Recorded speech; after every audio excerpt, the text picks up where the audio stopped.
Hi everyone, welcome to ರೇಖಾ ಪ್ರಕಾಶ್ ಮನೆ ಊಟ. ಇವತ್ತು ನಾನು ನಿಮಗೆ ಒಂದು ಒಳ್ಳೆ ಸೈಡ್ ಡಿಶ್ ಮಾಡೋದು ಹೇಳ್ಕೊಡ್ತೀನಿ. ಬೆಂಡೆಕಾಯಿ ಬಜ್ಜಿ ಅಂದರೆ ಯಾರಿಗೆ ತಾನೇ ಇಷ್ಟ ಇಲ್ಲ. ನಾವೇನಾದರೂ ಲೈಟಾಗಿ ಅನ್ನ ಸಾಂಬಾರು ಮಾಡ್ಕೊಂಡಾಗ, ಅನ್ನ ರಸಮ್ ಮಾಡ್ಕೊಂಡಾಗ ನಮಗೇನಾದರೂ ನೆಂಚ್ಕೊಳ್ಳೋಕೆ ಬೇಕು ಅಂದರೆ ನೆನಪಾಗೋದೇ ಬಜ್ಜಿ. ಅದರಲ್ಲಿ ಇವತ್ತು ಬೆಂಡೆಕಾಯಿ ಬಜ್ಜಿ ಮಾಡೋದು ಹೇಗೆ ಅಂತ ತೋರಿಸ್ತೀನಿ ಬನ್ನಿ. ಮೊದಲಿಗೆ ನಾನಿಲ್ಲಿ ಒಂದು ಸ್ವಲ್ಪ ಬೆಂಡೆಕಾಯಿನ ಈ ಥರ ಕಟ್ ಮಾಡಿ ಇಟ್ಕೊಂಡಿದ್ದೀನಿ. ಜೊತೆಗೆ ಉಪ್ಪು, ಖಾರದ ಪುಡಿ ಮತ್ತು ಖಾರದ ಪುಡಿ ನಾನಿಲ್ಲಿ ರೆಡ್ ಚಿಲ್ಲಿ ಪೌಡರ್ ಮತ್ತು ಕಾಶ್ಮೀರಿ ಚಿಲ್ಲಿ ಪೌಡರ್ ಎರಡನ್ನೂ ತೊಗೊಂಡಿದ್ದೀನಿ. ಜೊತೆಗೆ ಕಡಲೆ ಹಿಟ್ಟು ಸ್ವಲ್ಪ. ಇವಾಗ ನಾನೊಂದು ಮಿಕ್ಸಿಂಗ್ ಬೌಲ್ ತೊಗೊಂಡಿದ್ದೀನಿ. ಅದಕ್ಕೆ ಕಟ್ ಮಾಡಿರೋ ಅಂಥ ಬೆಂಡೆಕಾಯಿನ ಹಾಕ್ಕೊಂಡಿದ್ದೀನಿ. ಹೀಗೆ ಕಟ್ ಮಾಡಿಕೊಂಡ್ರೆ ಬಜ್ಜಿ ಶೇಪಿಗೆ ಚೆನ್ನಾಗಿ ಬರುತ್ತೆ ಬೆಂಡೆಕಾಯಿ ಬಜ್ಜಿ.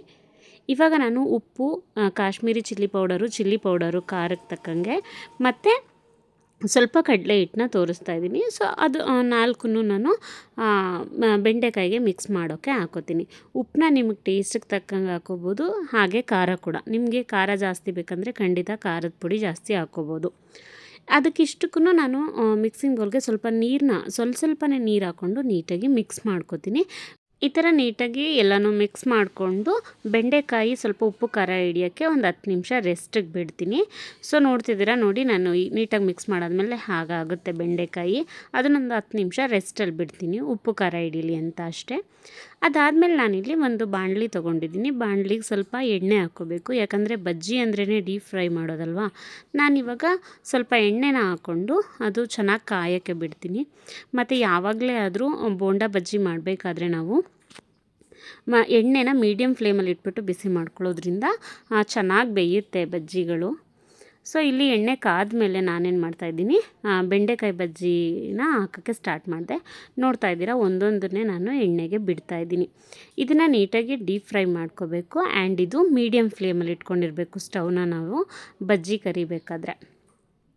ಸೊ ಅದು ಚೆನ್ನಾಗಿ ಬೇಯಿಸ್ಕೊಂಡ್ರೆ ಆಗೋಯ್ತು, ಬೆಂಡೆಕಾಯಿ ಬಜ್ಜಿ ರೆಡಿ.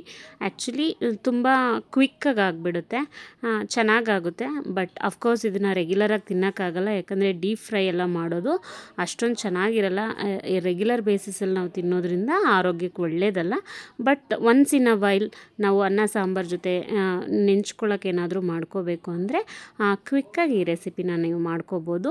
ಅಫ್ಕೋರ್ಸ್ ತುಂಬ ಚೆನ್ನಾಗಿತ್ತು, ಟೇಸ್ಟ್ ಎಲ್ಲ. ಉಪ್ಪು ಖಾರ ಚೆನ್ನಾಗಿ ಹಾಕ್ಕೊಂಡ್ರೆ ಸಾಕು, ಅಷ್ಟೇ ಇದರಲ್ಲಿ ಮೇನು. ಚೆನ್ನಾಗಿ ಫ್ರೈ ಮಾಡಿಕೊಂಡ್ರೆ ರೆಡಿ ಆಗೋಗುತ್ತೆ ನಮ್ಮ ಬೆಂಡೆಕಾಯಿ ಬಜ್ಜಿ. ಇದಾಗಿತ್ತು ಇವತ್ತಿನ ಸ್ಪೆಷಲ್ ರೆಸಿಪಿ. ಯಾರೆಲ್ಲ ಈ ವಿಡಿಯೋನ ಸಬ್ಸ್ಕ್ರೈಬ್ ಮಾಡ್ಕೊಳ್ದೆಲ್ಲ ನೋಡ್ತಾ ಇದ್ದೀರಾ, ಪ್ಲೀಸ್ ಒಂದು ಸಬ್ಸ್ಕ್ರೈಬ್ ಮಾಡ್ಕೊಂಡು ನೋಡಿ. ಹಾಗೆ ಈ ವಿಡಿಯೋ ನಿಮ್ಗೆ ಇಷ್ಟ ಆಗಿದರೆ ಲೈಕ್ ಮಾಡಿ, ಶೇರ್ ಮಾಡಿ, ಹಾಗೆ ಕಾಮೆಂಟ್ ಮಾಡಿ. ರೆಸಿಪಿನ ನೀವು ಒಂದು ಸಲ ಟ್ರೈ ಮಾಡಿ, ಖಂಡಿತ ನಿಮಗೂ ಇಷ್ಟ ಆಗುತ್ತೆ. Thank you so much.